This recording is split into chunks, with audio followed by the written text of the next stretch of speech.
the National Autonomous University of Mexico, the Coordination of Humanities, and the Institute of Aesthetic Research gives you a warm welcome to the inauguration of the 49th edition of the International Colloquium on Art History, the Life of Concepts in Art History.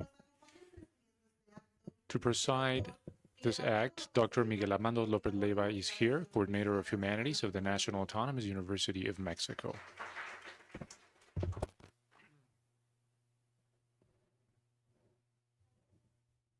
Dr. Rita Eber, Emerit Researcher of the Institute of Aesthetic Research.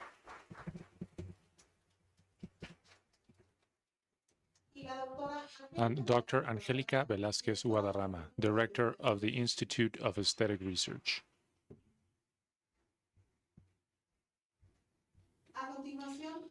Next, we will hear some remarks from Dr. Angélica Velázquez Guadarrama.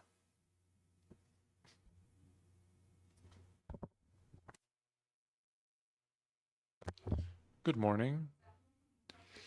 I warmly greet the members of the dais, the audience in this great auditorium, Jorge Garbizo, and people following this broadcast from across the world. I thank the presence of Dr. Miguel Armando López Leiva, Coordinator of Humanities for the UNAM, and Dr. Rita Eder, Emeritus Researcher of our institution and member of the Scientific Committee of this meeting. I welcome you all to the 49th International Colloquium on Art History. This is an event with a long history and a tradition with roots in our institute and our field. It is with great joy that this colloquium returns to Mexico City after being hosted in other places of the country like Tlaxcala and Oaxaca in recent years.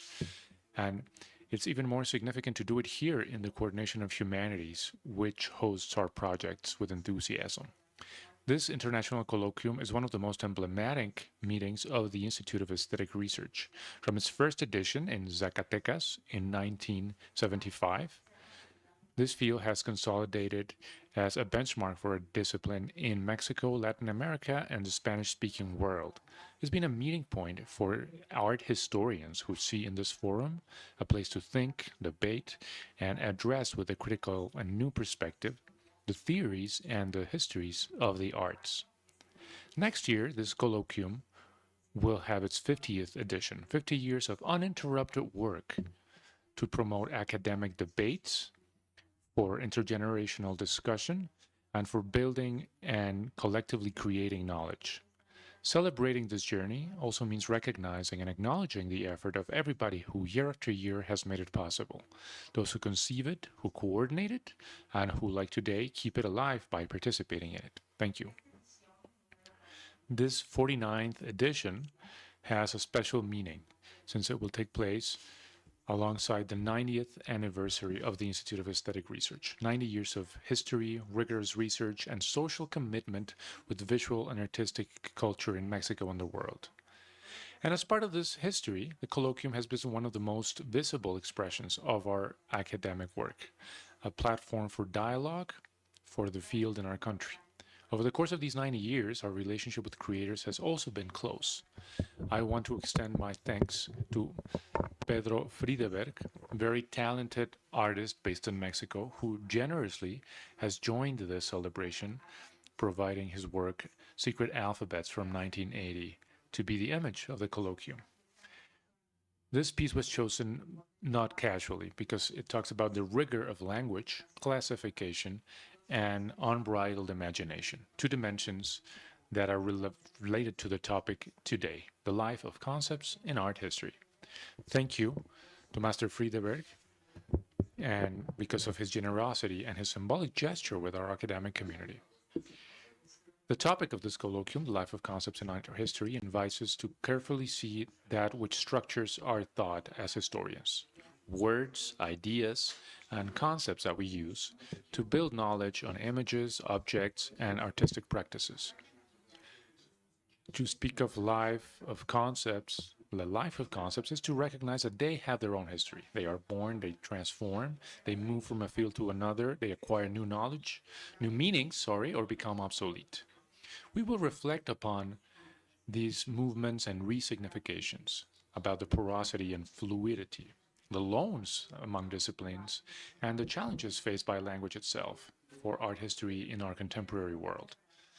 I want to stop here to acknowledge the work of the scientific committee whose dedication made this possible. The committee was formed by our colleagues at the Institute, María Isabela Álvarez y Casa, Mónica Mieva, Pedro Ángeles Jiménez, Elsa Arroyo Rilla, Rita Eder, Renato González Mello, and Claudio Molina Salinas, as well as independent researchers Natalia Magluf and Karen Cordero. Their work has been intense and very careful.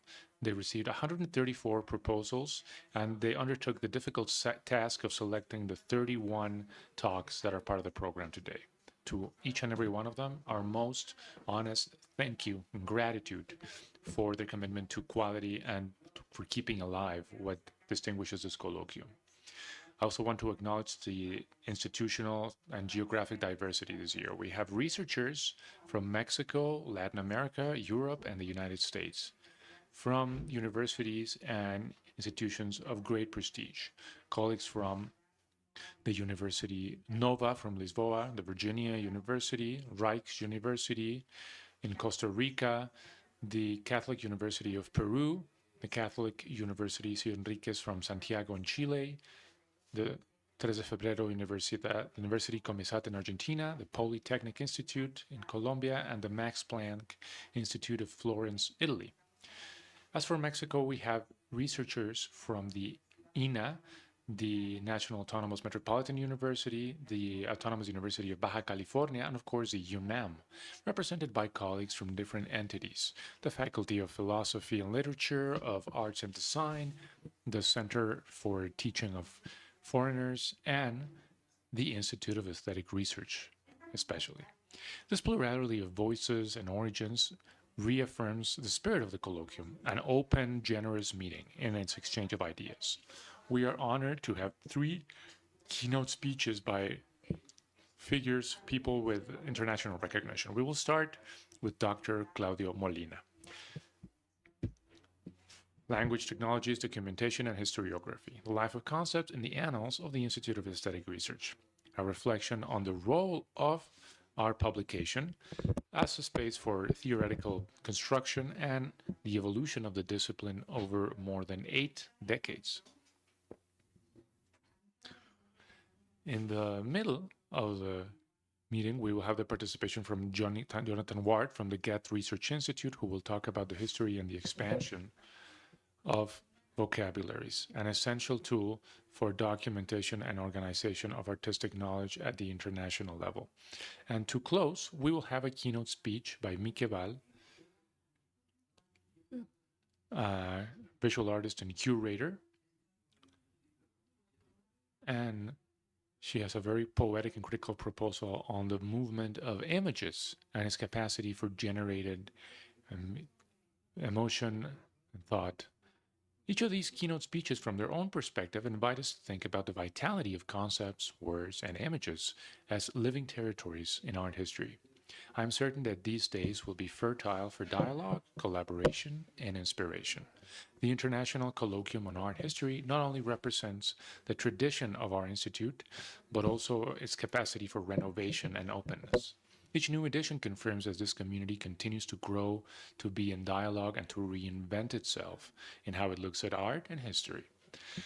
My deepest gratitude to those who made this possible, the scientific committee, the organizing team from the Institute, the technical staff, administrative staff, and every participant who has traveled from different places around the world to share their work and their thoughts.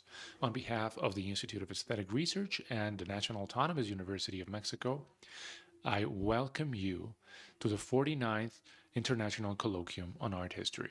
May these 4 days of thought and spending time together allow us to build together the future of our field. Thank you.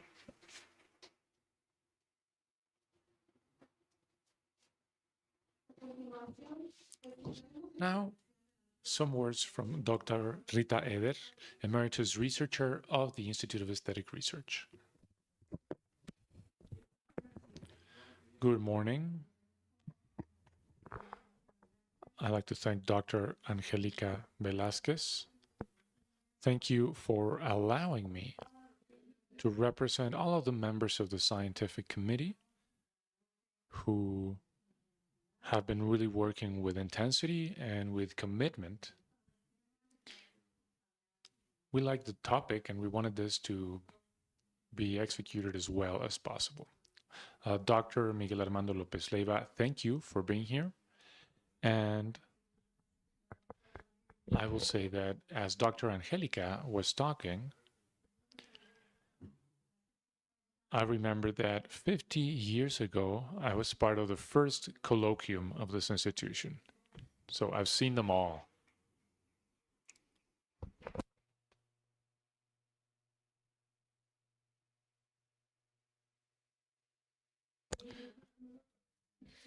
When Claudio Molina suggested the topic of the concepts and the life of concepts in the history of art, it was an idea related to symbolism. The idea that concepts are born, they grow, and sometimes they die.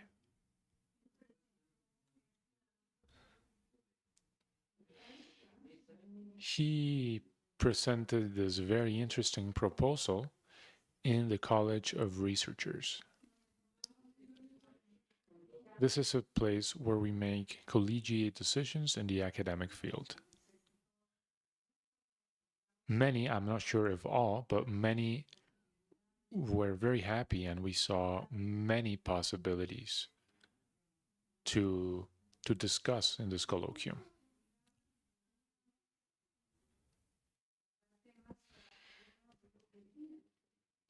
We thought we could discuss topics that could bring us up to date with the changes in art history and the research on history, because the discipline has become complicated, and now there's a lot of expansion of what we call studies on art.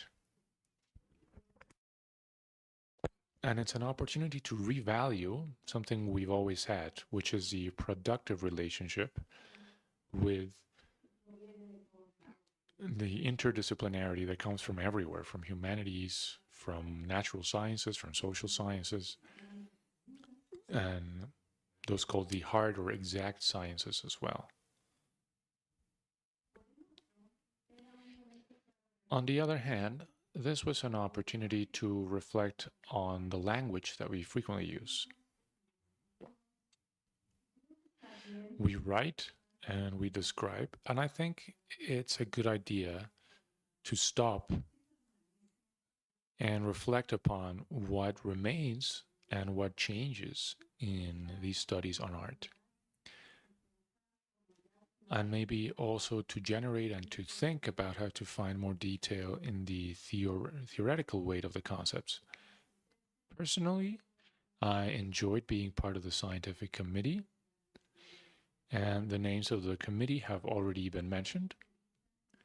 This committee exchanged viewpoints and arrived at consensus through a careful reading of the many proposals that were received, with the desire of having a colloquium where we can all learn and enjoy from the different problems that have been set forth, and where we can contribute to promoting progress in our fields, where perspective is very important. The perspective especially of linguistics, of philosophical aesthetics, studies on materials, and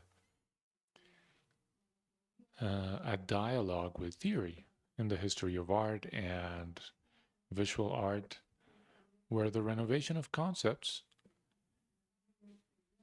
is also a product of circumstance, right? Circumstances that we live in. As you can see in the poster for the symposium, there's an image of Pedro Friedeberg about alphabets. The secret alphabets is what he called it. So calligraphy, language. So we are dealing with different ways of communicating concepts and different ways of incorporating and rethinking about the signification of art, especially when it comes to great transformations. Well, I'm not going to talk about everything that is changing in our world, But one of the most important transformations that affects us for good and for bad are the technological changes that we have to face now. And we have to talk about that too. Thank you.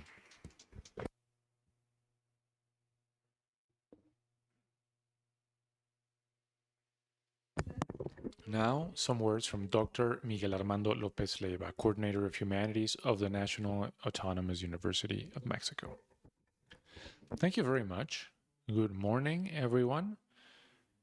Thank you for being here at the Jorge Carpizo Auditorium. Welcome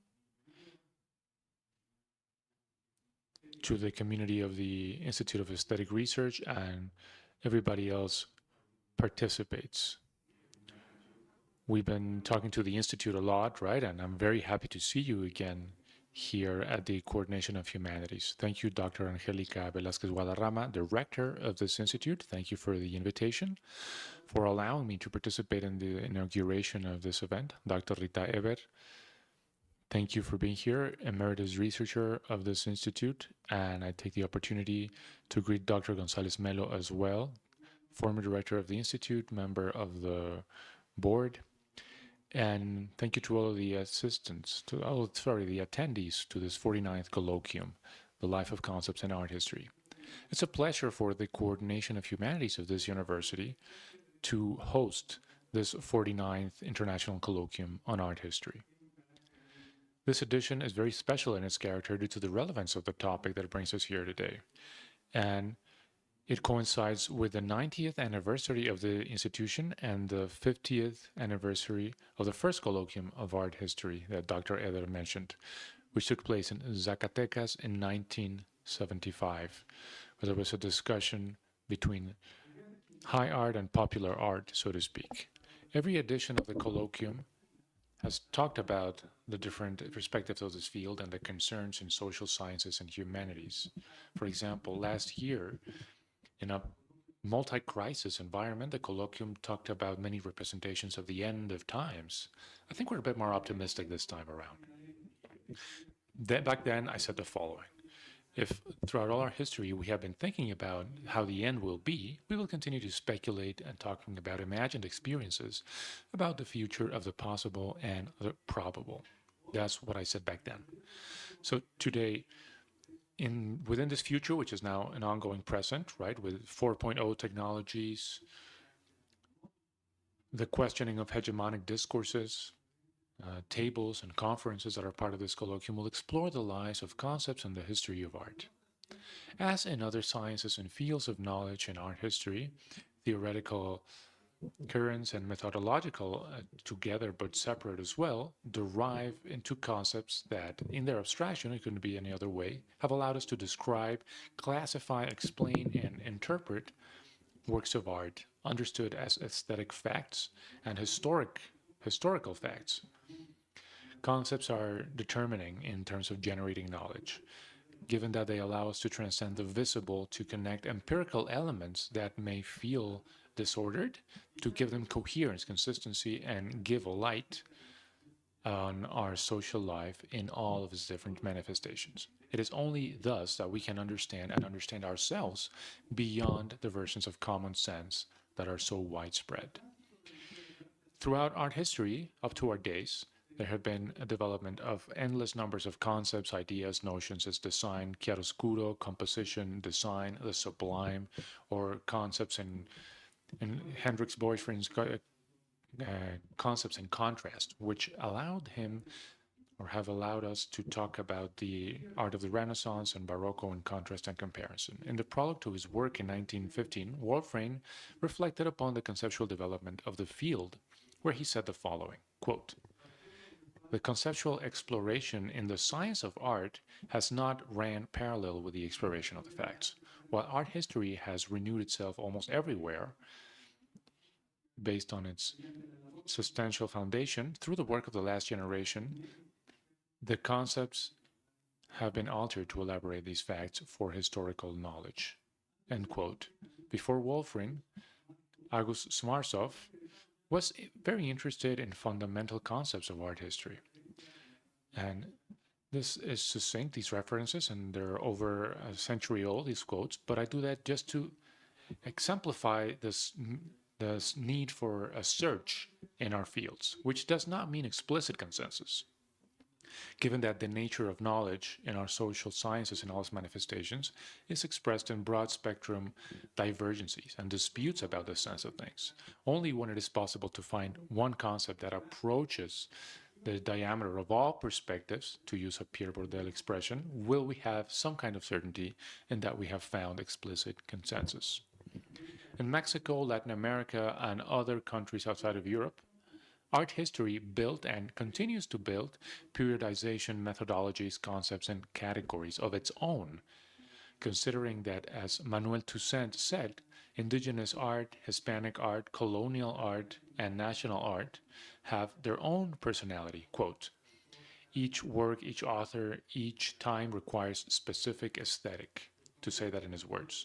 The concepts in art history have a genealogy, and it is often the result of exchanges with other sciences and other disciplines, many of which you will be able to quote because you're well aware of them. In their definition of dynamic open constructions, they can be observed in their creation, emergence, variation, translation, circulation, and obsolescence. And it is also possible to observe their role in the configuration of specialized discourses and the construction of new narratives in art history, as is proposed in this very colloquium.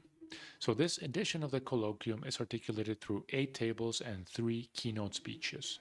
This edition reiterates the critical, plural, open vocation to the transformations of the field of art history, as the program states, promoted from the Institute of Aesthetic Research of this university. It is also a show of its solidity and the capacity to dialogue with different perspectives, times, and spaces. It is another expression, as I've said before, of the fact that the Institute of Aesthetic Research is our guiding star, our North Star in the contemporary debate on art history.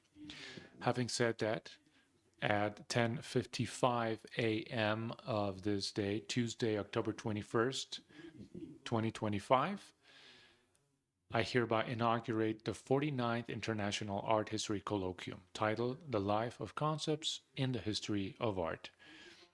I wish it is successful, and I hope to see you all again in 1 year. Thank you very much.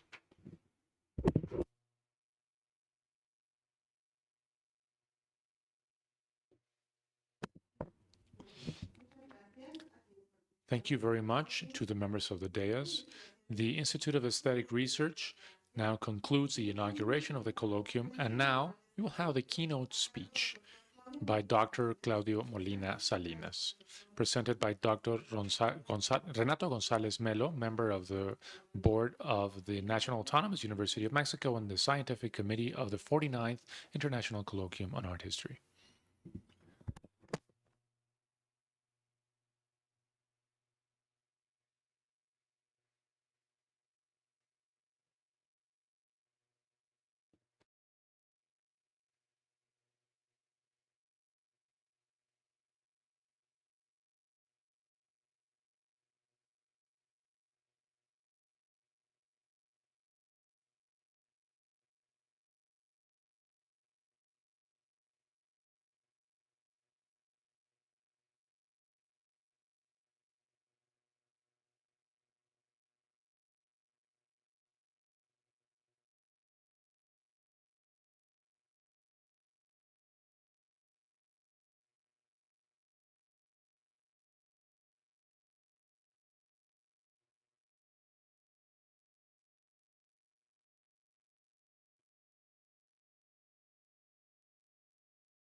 Okay, so some time ago, the Institute in its colloquium has this custom whereby the keynote speech, the inaugural speech, is given by the person who proposed the topic of the colloquium. This is a tradition, and this is the case today. Here we have Claudio Molina Salinas, researcher of the Institute of Aesthetic Research. Bachelor's degree, master's degree, and PhD at the UNAM University. And he did graduate research in the Institute of Aesthetic Research, as well as in the Faculty of Arts and Design. His publications talk about lexicology, the terminological treasure of arts in Mexico, challenges to digital preservation of cultural heritage, the case of Mexicana, and research on terminology on art history and archaeology in Mexico. And his participation has been essential for structuring a diversity of different information systems. In the former Academy of San Carlos, the Photographic Archive of the Institute of Aesthetic Research, databases on popular art, and well, we say in Spanish, we use the word as somebody has the word when or that stands by their word when they are reliable, when they are trustworthy, right? They stand by their word. And we've talked about Claudio a lot. We've talked with Claudio, a lot about the importance of the word. And well, he is here today to talk us about a lexicological analysis of the magazine of the Annals of the Institute of Aesthetic Research. And we're not far from the 100th anniversary, actually. So, yeah. So he will be providing some sort of therapy, if you will, right, about what we are actually saying, what we're saying means. So without further ado, the floor is yours, Claudio. Thank you. Thank you, everyone. And the words of our coordinator, of Rita Eder, the director, thank you so much. I join my voice to the chorus of gratitude that's been expressed here today. And so I want to share with you some of the progress of this research. And we'll see how far it goes. The Colloquium, the Life of Concepts in Art History, is an event that gathers us here today, celebrated in the context of the commemoration of the 90th anniversary of the Institute of Aesthetic Research. And the idea is to take stock of the particularities and movements of the terminology in art history. In the next days, we will hear discussions, communications offering explanations, plausible explanations about the origin of new terms, lexical borrowing among different scientific and humanistic disciplines and art history, conceptual adaptation of voice coming from other languages, resignification of terms in different contexts of use, among other processes of configuration and consolidation of our terminology. In my opinion, this will be a very interesting exercise on the way in which art historians have built their own specialized discourse on how they conceptually conceive of their own discipline. On my end, I propose as an inaugural conference here, this talk titled Language, Technologies, Documentation, and Historiography, the Life of Concepts in the Annals of the Institute of Aesthetic Research. Here I present the progress of two lines of analysis that are complementary to each other. On the one hand, a general bibliometric general, very general, and then a lexicometric and semantic analysis based on applying language technologies, with quantitative methods applied to documentary analysis and comparing terms in consultation works. This second axis focuses specifically on the documentation of terminology that is used for art history, as has been used for a long time in the Annals of the Institute of Aesthetic Research, which I will simply refer to as the Annals from now on. This kind of work is justified in how I conceive of the magazine, which now has more than 88 years of history. I conceive of it as a repository, a conceptual map, or a kind of storage of terms linked with local discourses on art history as well as with international trends. It's a historiographic archive that take stock of how art history has been written in our institute and, of course, in Mexico, how concepts have evolved, and how part of the history of the field has been built in our country. I show the methodology and the interests of this speech by an exercise of imagination related to a pill. Think of the following. It has different salts inside it, natural or synthetic elements that reflect the technological advances of the moment when this drug was designed, right? How it was made and the health problems that it tackled. Based on this analogy with design, manufacturing, distribution, and circulation of a drug, we can better understand that a term used by an author for documentation or in a publication with a specific type of interest and a specific objective audience in a specific historical context in line with research trends, theoretical or methodologies, reflects how the concept is understood by the people using it. And this information can be inferred as by something as small as a term. Terms are like capsules that gather knowledge and hints of the cultural context in when they happen. So based on the text published in the annals of the Institute of Aesthetic Research and the contextual information regarding them, as well as like the date of publishing, the author, the section in which they appear, the topics they address, and the theoretical framework that they are a part of, it is possible to draft a hypothesis about how they came up, how they were consolidated, and how they have been transformed, these concepts of art history in Mexico. I consider it just as important to propose a general bibliometric analysis as a starting point to do that. Chapter 1, the Annals of the Institute of Aesthetic Research. Annals is an open access magazine specialized in aesthetics, art history, theory of image, and other disciplines. First issue was published in January 1935, which means that it's been around for more than 88 years.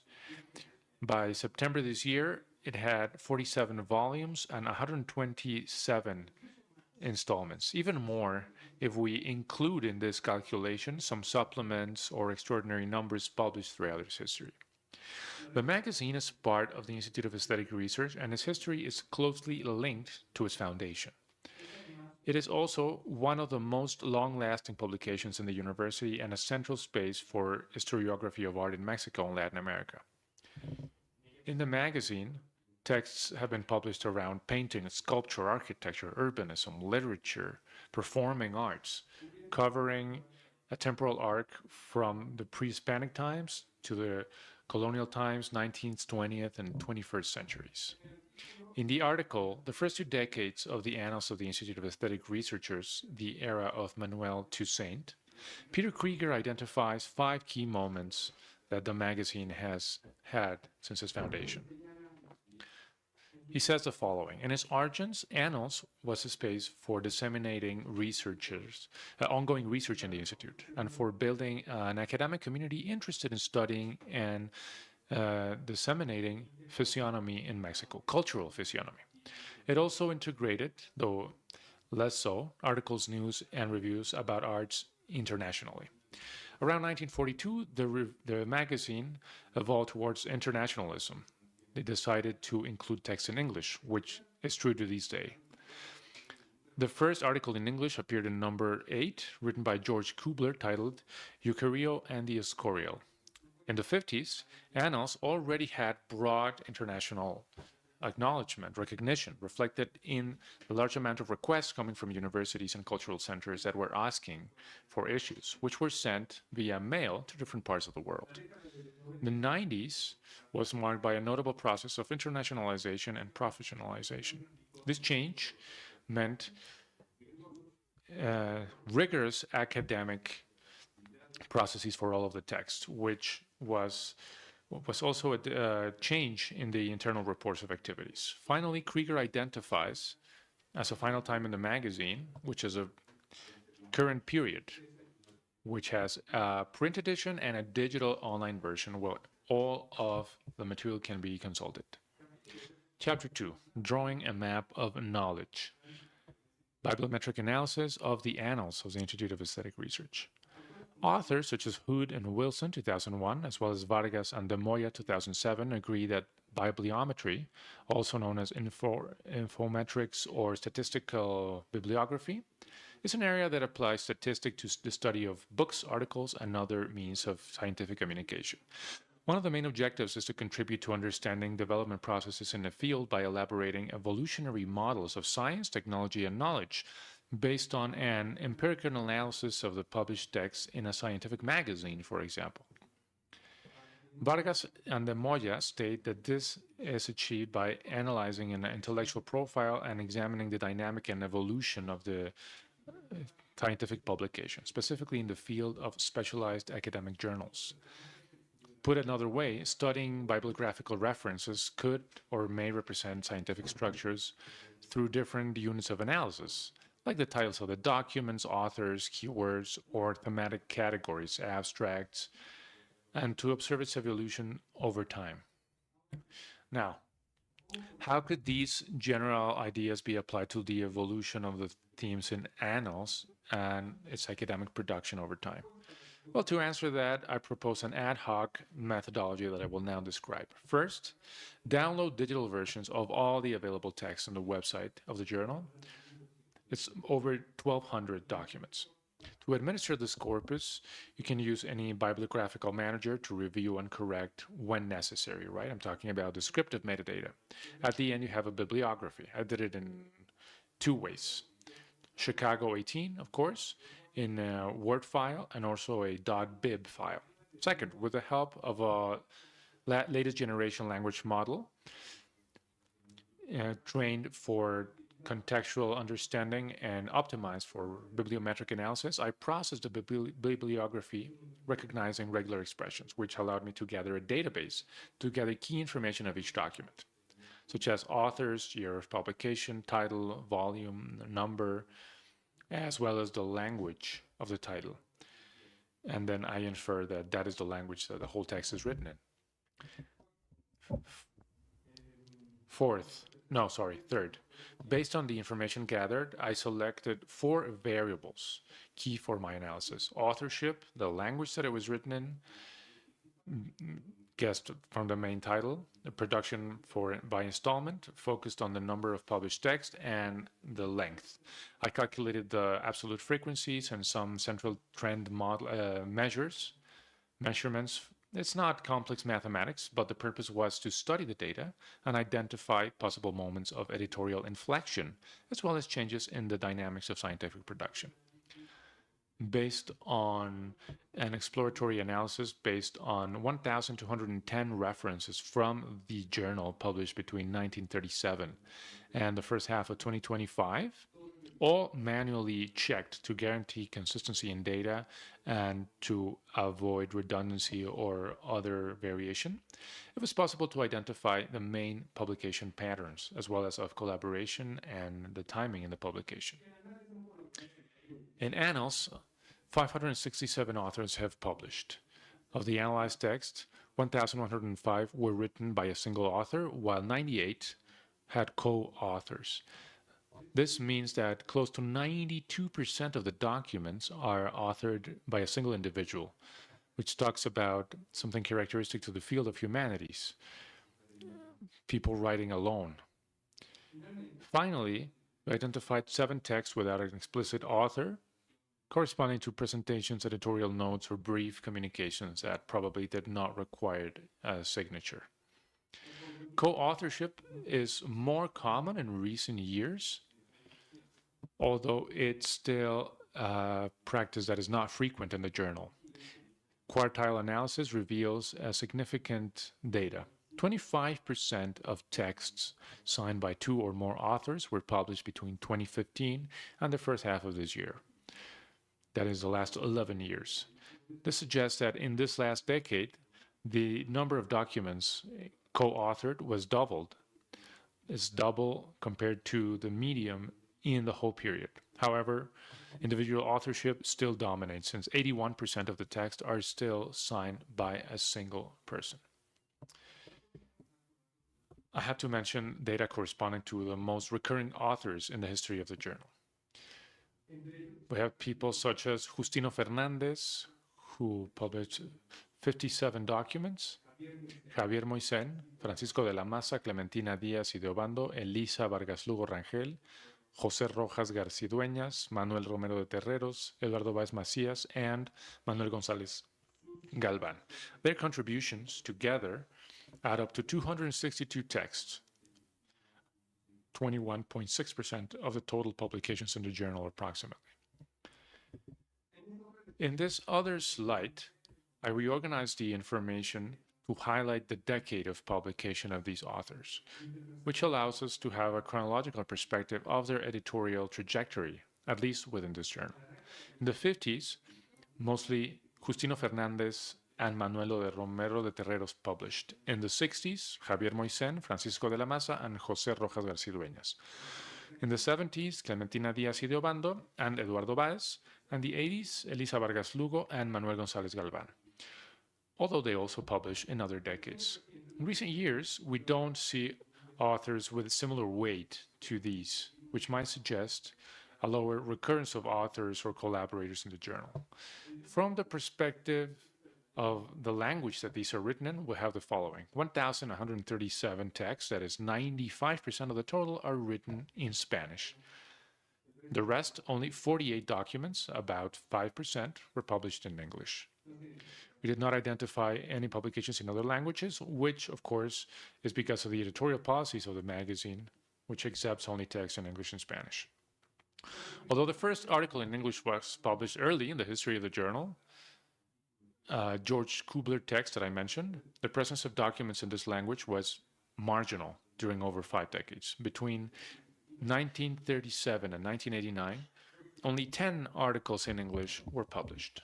However, since the 90s, we see sustained growth in its use as a language for the publication.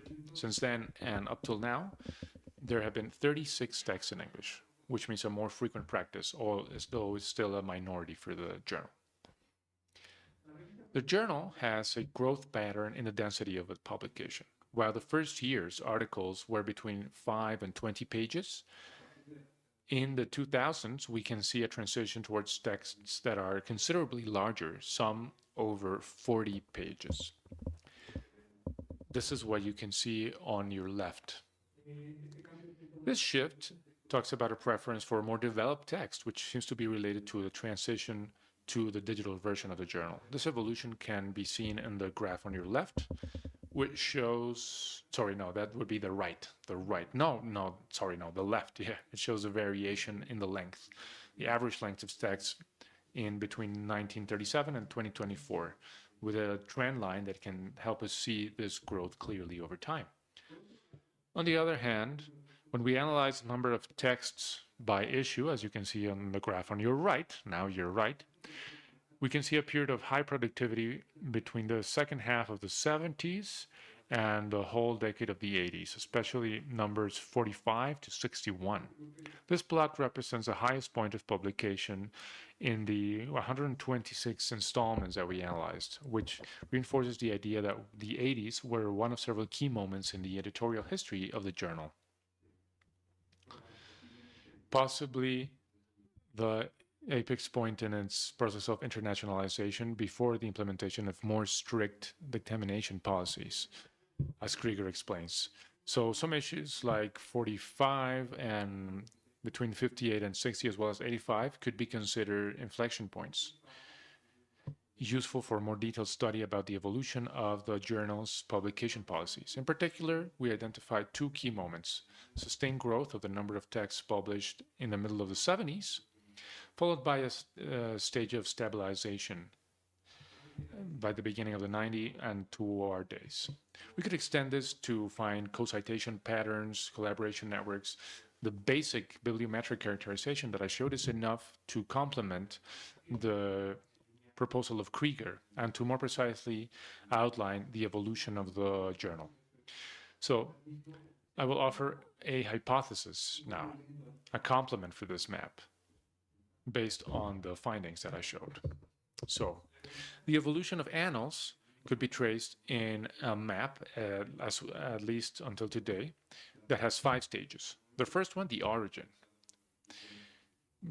This was the dissemination of ongoing investigations in the research and the interest for exploring the cultural physiognomy of Mexico.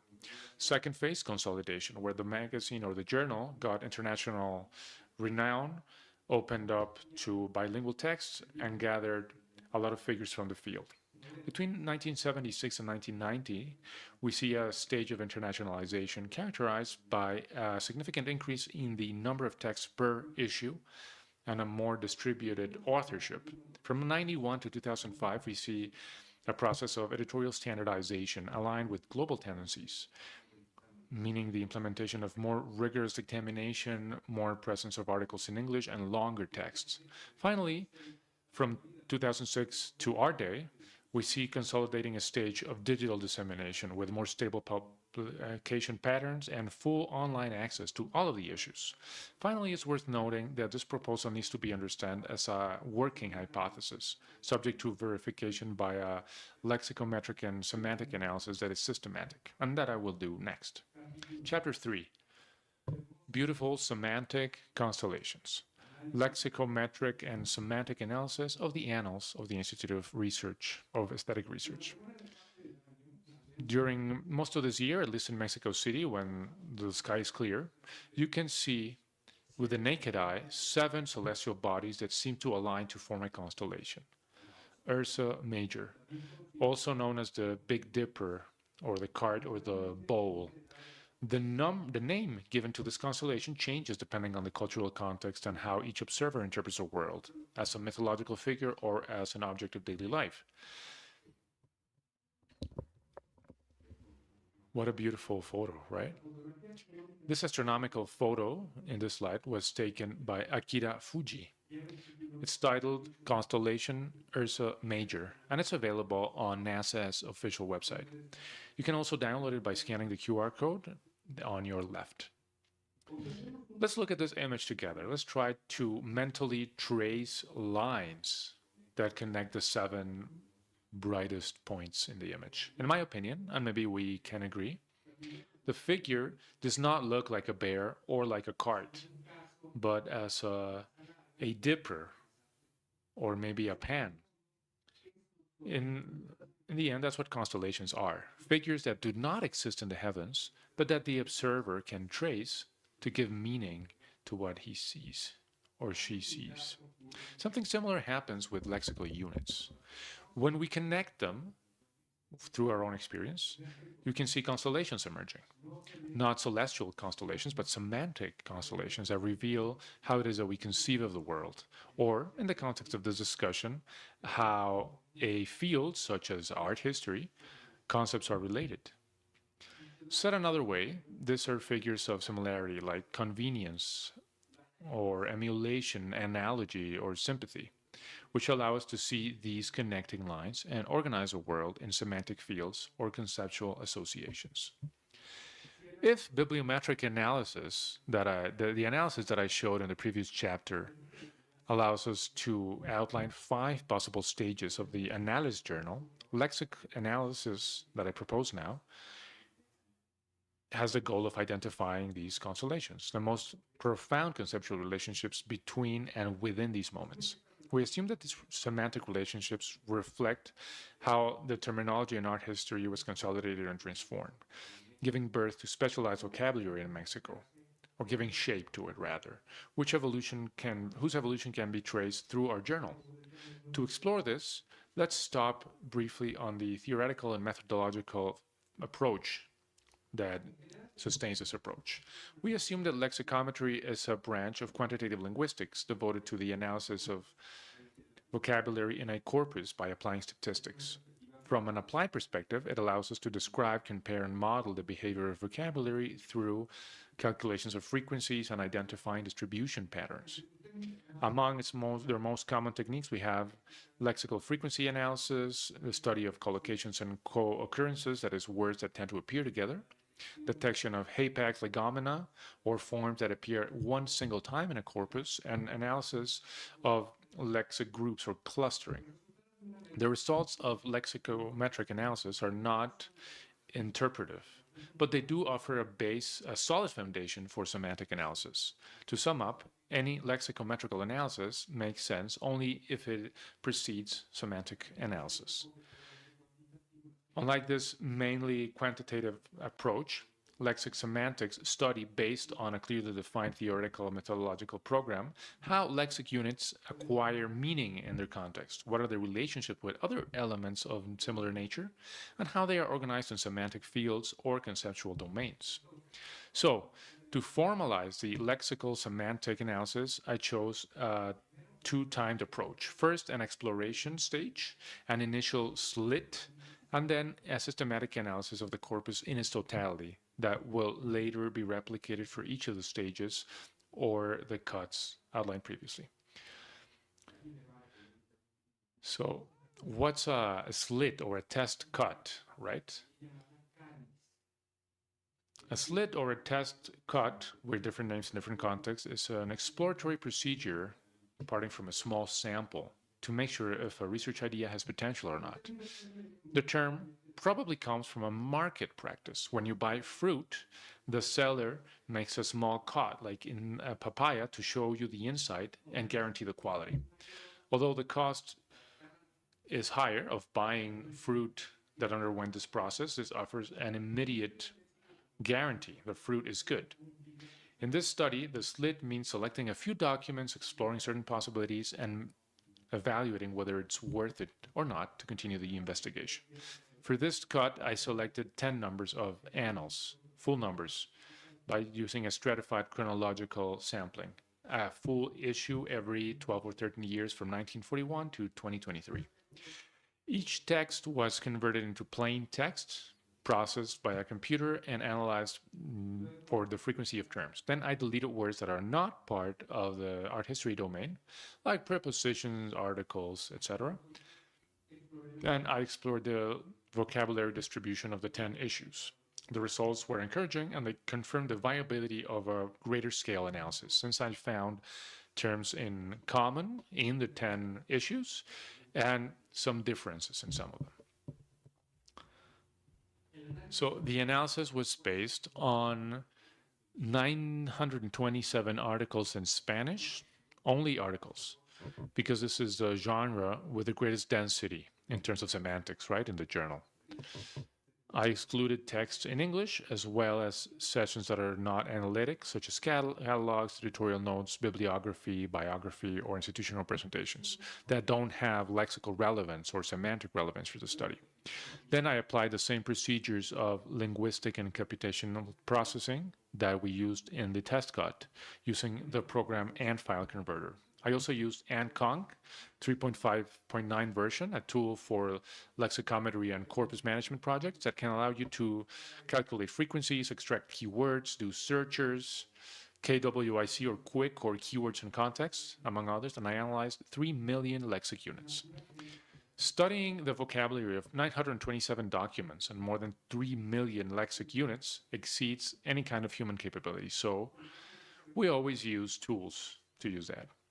The general corpus is made up of 5 subcorpus corresponding to each of the stages that I briefly outlined before, right? Following the years that I mentioned before and that you can see on the table on your right. And then based on these subcorpus, we created 12 lists, normalized lists, to identify regularities and singularities in the vocabulary used in the journal, including 1, the most frequent terms in the entire corpus, which are the common lexic, the nucleus, all of the terms that show up regularly in all of the different documents, the issues. 2, the most frequent in each temporal range, that is, those that make the period unique. And then an hapax legomena or rare aves list, representing a vocabulary that is in transition and uncommon, low frequency words that only appear in 1, 2, or 3 consecutive periods. Finally, to refine the semantic analysis of the identified terminology, we consulted 3 main sources, among others, but mostly these 3.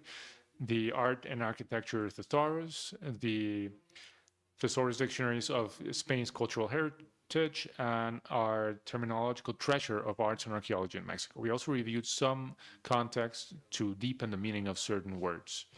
Let's look at the most revealing results of this analysis.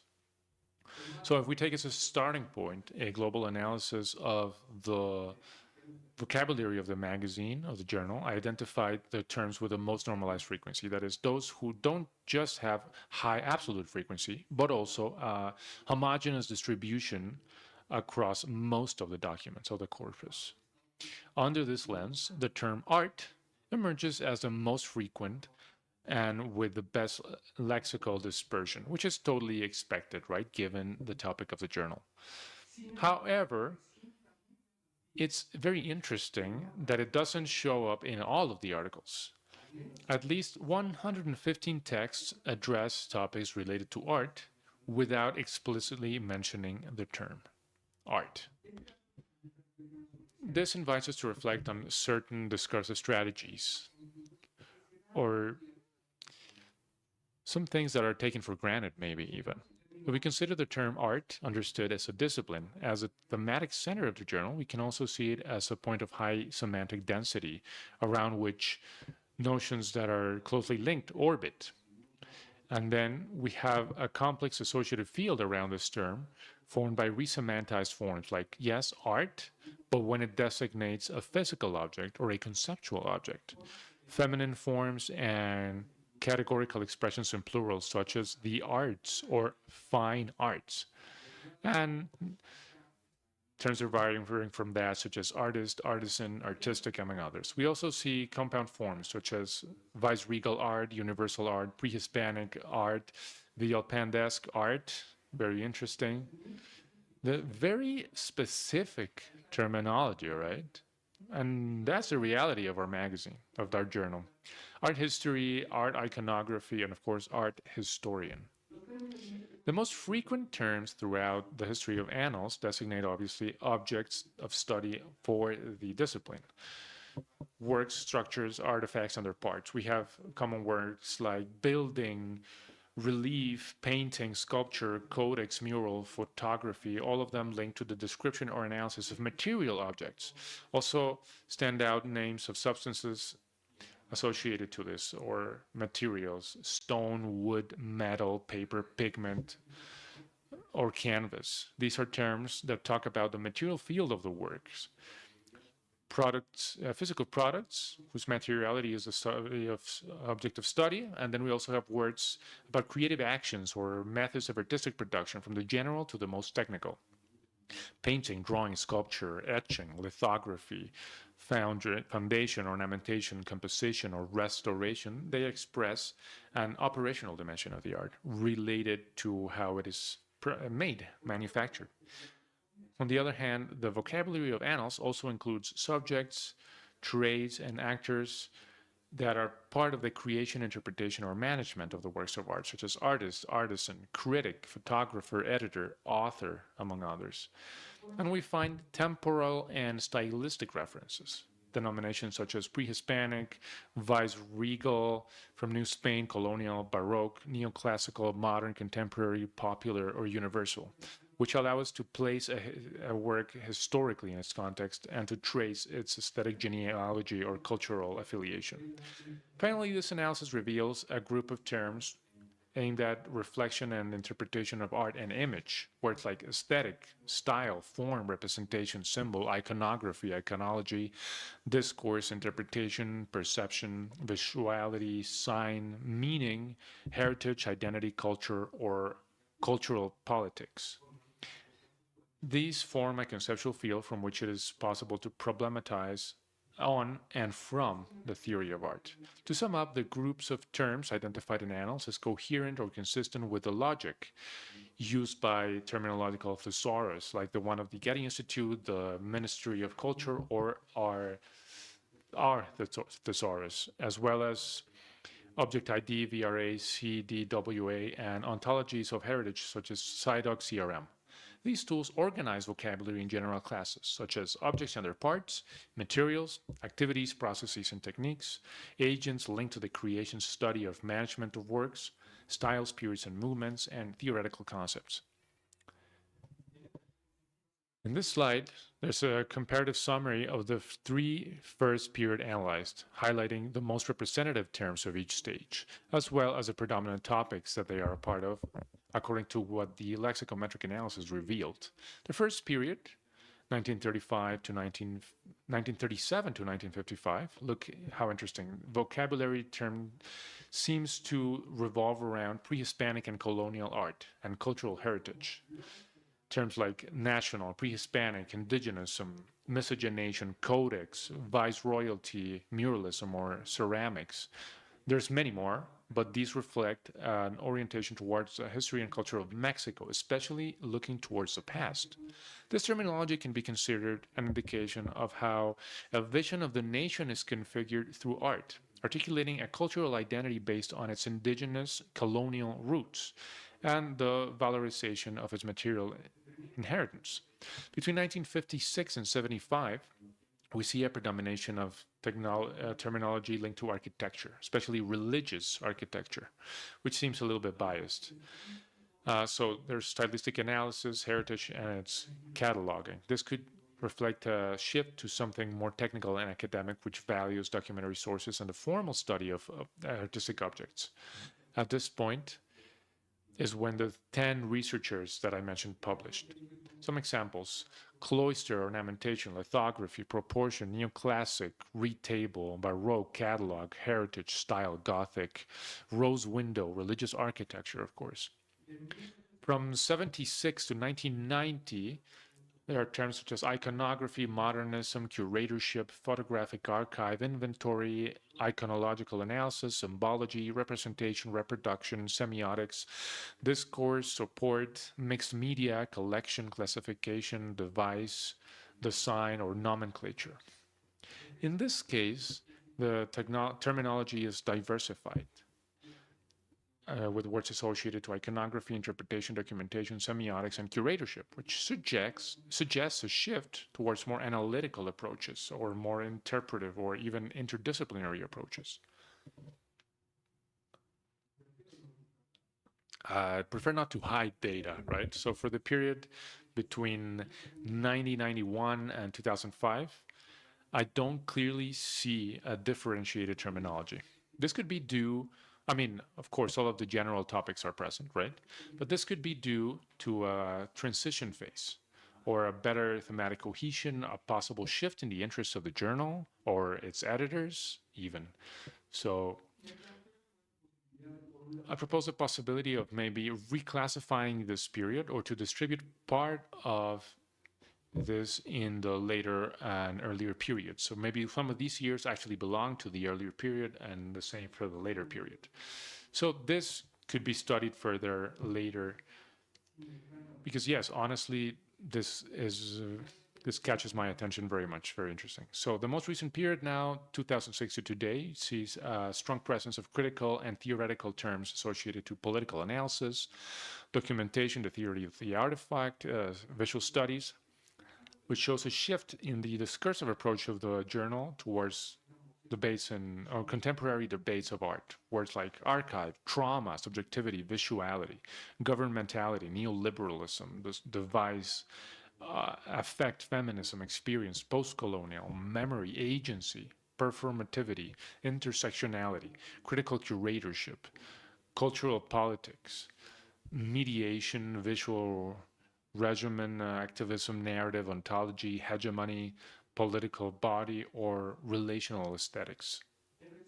So, in summary, I have proposed an analogy with life to explain how annals has gone through different stages or thematic facets, each with its own features. However, there's still a lexical nucleus that reflects the general orientation or the quote-unquote personality of our journal.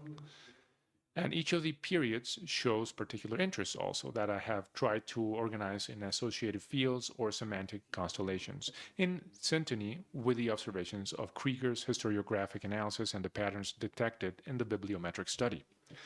I want to highlight that this periodization answers to an analytic model that offers a useful structure that we can use to observe certain general patterns in the evolution of the discourse, but it still needs to be refined and needs to be contrasted with more specific studies. In fact, a hypothesis that is worth exploring is a possibility that the journal actually went through only 4 defined stages and not 5. And maybe they should be thought of as continuous instead of discrete in the years. So the terminological analysis does not seek to replace the traditional historiographic approach, but rather to complement it. It can provide an additional perspective, another layer of the reading, about how the discourse in art history has been constructed and how its objects, topics, and problems have been named, classified, and re-signified over time. To finish this talk, I show you this cloud word, a very familiar resource, but this has a bit of a twist or an unconventional approach. Unlike traditional images that you are aware of, which are always focused on the high frequency, I did the opposite here. I am highlighting in a bigger size, the Hapax legomena. So how do we understand this, right? These are the least frequent ones. They showed up 1 or 2 times, but I want to highlight that. These are unique occurrences and rare avis, that is, low-frequency forms that appear only in 1 or 2 or 3 periods. I find this supremely interesting, and this is what us linguists are most attracted to. We don't care so much about what's common. We are thinking about these exceptional occurrences. However, my intention was only to show part of the lexical repertoire of the journal, that because of its low frequency, asks or requires other analysis methods and very careful study. But I thought it could awaken some intellectual interest in you, so I share with you. And many of the terms that will be discussed over the colloquium are there. And so I thought I should do that. A detailed analysis of these terms would require a case-by-case review, which could justify a whole conference for each of them. But this colloquium was conceived of with that spirit precisely. So in the next sessions, we will talk about some of these examples of conceptual innovation or neologisms like sound art, geoaesthetics, or ecoaesthetics. Interdisciplinary loans like device, prototype, or prompt. Cultural adaptation, such as Ziran, Ixipla, or Tequitqui. Contextual resignifications, such as presence, colonization, or teacher, as well as lexical pairs in dialogue or intention, such as art/revolution, haptic space/open form. I'm sure that all of this work will contribute to building a broader perspective about the life of concepts on art history. And with this idea in mind, we will continue to draw some semantic constellations. Thank you very much, and let's have a great colloquium. Thank you.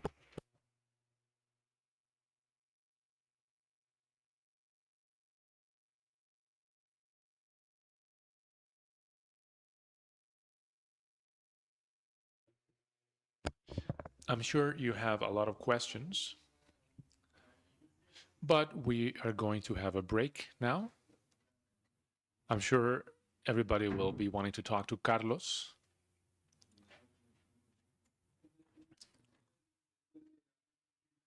Well, they tell me that actually we can answer a few questions. So I have a brief comment to start. I always suspected that I belong to a generation that doesn't have a lot of identity, but this is my first time seeing a scientific proof of that. Anyway, questions? Peter. Do we have a microphone for Peter?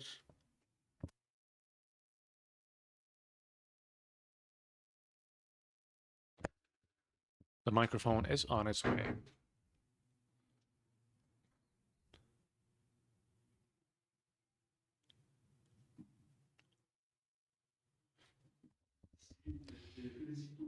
Yes, congratulations for this very stimulating talk. And I have a question about a key parameter for analysis for all these journals, which is the dictamination.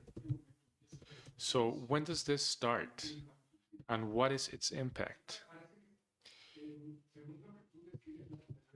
Well, these dictaminations or opinions, they began in the 90s, right? And it's not clear based on the analysis. I think we need to look at the phenomenon with a different perspective, or a different kind of analysis. I didn't show this part of the data, but in the period of the 90s, the most common terms were dictamination or ruling date. So what I was looking for was regular distributions. And if in all the documents we see blind peer review, for example, we see this distribution, and this gave me a hard time. You're right. I thought, how could this be? But you need to remove these words, count them in a different way, and then contrast it or do a different type of analysis. But that is the inflection point in the 90s, actually.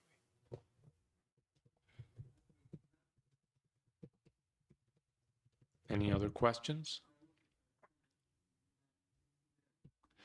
So there seems to be an art history of Mexican development, right? The terms that appear the most frequently in the 50s and 60s are easily relatable to a historical social process. And I wonder if this could be extended.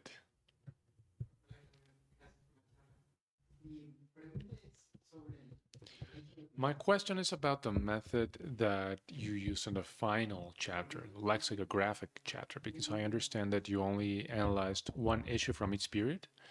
No, 927 articles in all.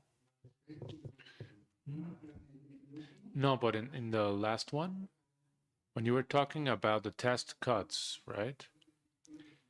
Was it one? No, it was 10 for each period. So there were two options for that, right? Maybe my intuition was not confirmed, but I did find some differences based on 10 documents.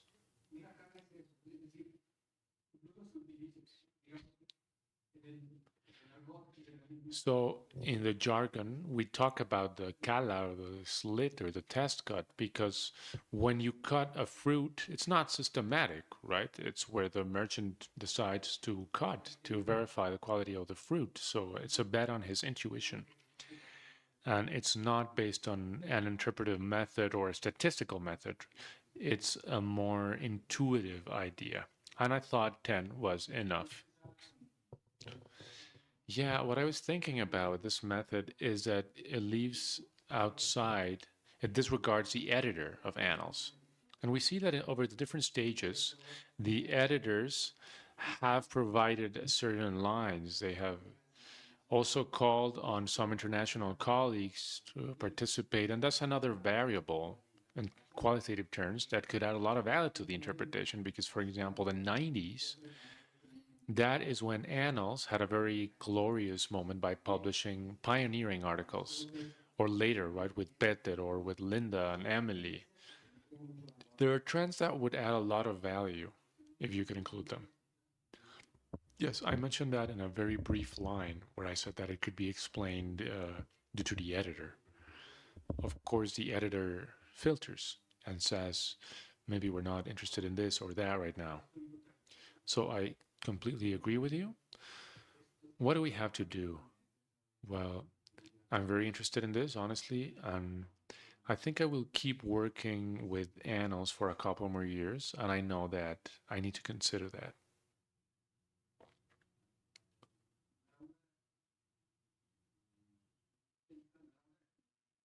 Esa Laura and the gentleman at the back, and that's all that we will have time for. Thank you.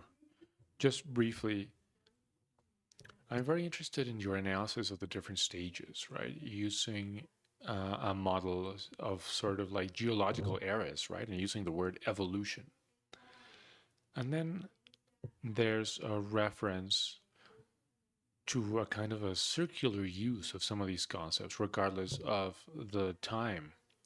So my question is, what is really your position about this analysis?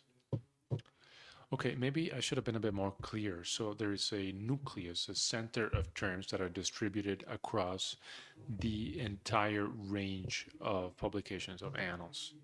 and then to say that there's an idea about the national, if you will, in the first segment, the first era, right? But this does not mean that it's not present later.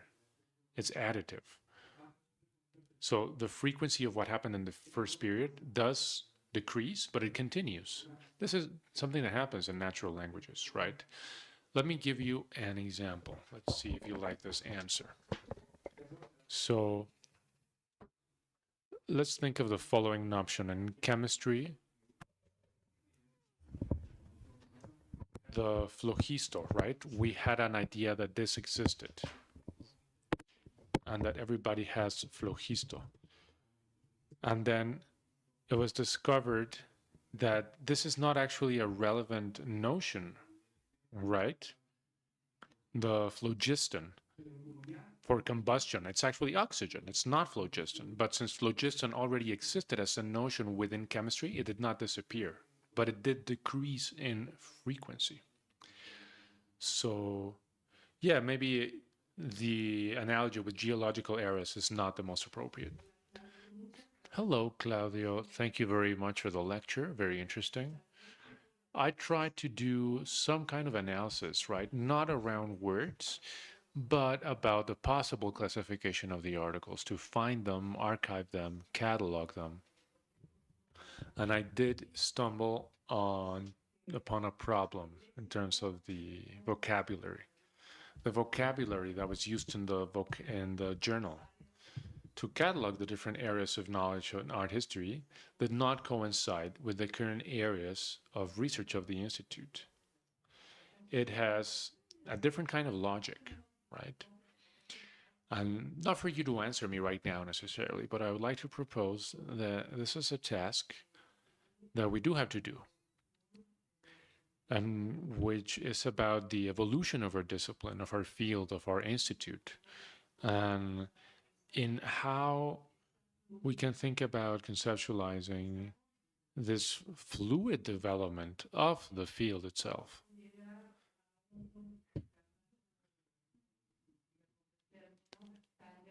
Right, but without having a catalog of terms that is so large as to be impossible to use, as to lose all practical value. The technical editor started adding terms upon terms upon terms, and then we had like 100 classification terms that were not useful for cataloging the material that we had. So I ran into this difficulty of having a too large catalog of terms or too small in the case of the research areas of the Institute. Some journals did not really fit anywhere.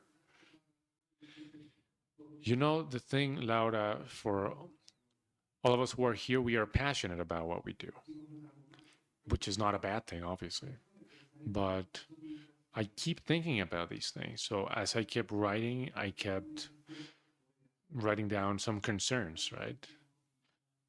And yeah, processing all of these texts is complicated. But what if, right, from the time when annals had abstracts, right, we could just extract the abstracts, which are semantically very dense, and then try to do some clustering. That's more manageable. It's possible. It's an idea that I came up with. It's still pending, right? And it's a fascinating object of study, truly. But yeah, it is possible to do so based on these summaries, and just to have some ideas of how the documents can be grouped. You need to be very respectful of the colleagues, of the art historians, to approach them, right, and ask them, what do you think? Does this make sense, right? Grouping it this way. It's a nice project, I think. And yeah, we are proposing this.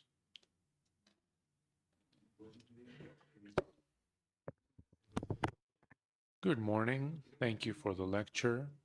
And I'm curious about something that maybe you can help me out with. At the beginning, you mentioned some contextual examples, like you talked about this drug, this medication, right? Some analogies, the celestial constellations. And you use this to show the historical need and the historical context. And, you talked about this drug and then all of the semantics with the constellation. And I'm curious about the historical context that accompanies a publication of this journal. So, is there anything in terms of comparison when it comes to regional context or historical context? You mentioned internationalization of the journal and how this brought with it new vocabulary. And I'm sure this also points to a trend in the homogenization of art history and its concepts starting in the 90s, maybe, right? So that may be the case, I'm thinking. So something like that, something similar in terms of a comparison, but before, right? In terms of revolutions or dictatorships or anything like that. Well, my sample, my corpus is just the annales, right? The annals. So what is a representative of? It's only representative of itself, of the annals, right? That's a reference. That's what it represents. But you are talking about an interesting line of research, right? Comparing different times using other publications maybe that were in circulation at the same time and then contrast it and compare it. Yeah, that would certainly be possible. Thank you for your idea. It's a good idea. Thank you. Thank you, Claudio, for your stimulating talk. And towards the end, you mentioned something about terms or concepts coming from indigenous languages. I'd like to know a little bit more about the contextual use, right? Or in your timeline. Could you tell me more about these terms? And is there a difference between those that are more conceptual in nature versus those who are more concrete, right? Are they related to archaeology, or is it about theory, image? I don't know. Thank you. Yeah, we did identify some voices from indigenous languages. And it's not like I'm dodging the question, but there's a couple of panels where we're going to be talking about that. So I don't want to get ahead of it out of respect for the work of my colleagues. All right, then. So we're going to go ahead and have a break. And we'll be back here at 12:30 for the first panel, Concepts of Art History in Dialogue with Other Disciplines. Thank you, Claudio, and thank all of you.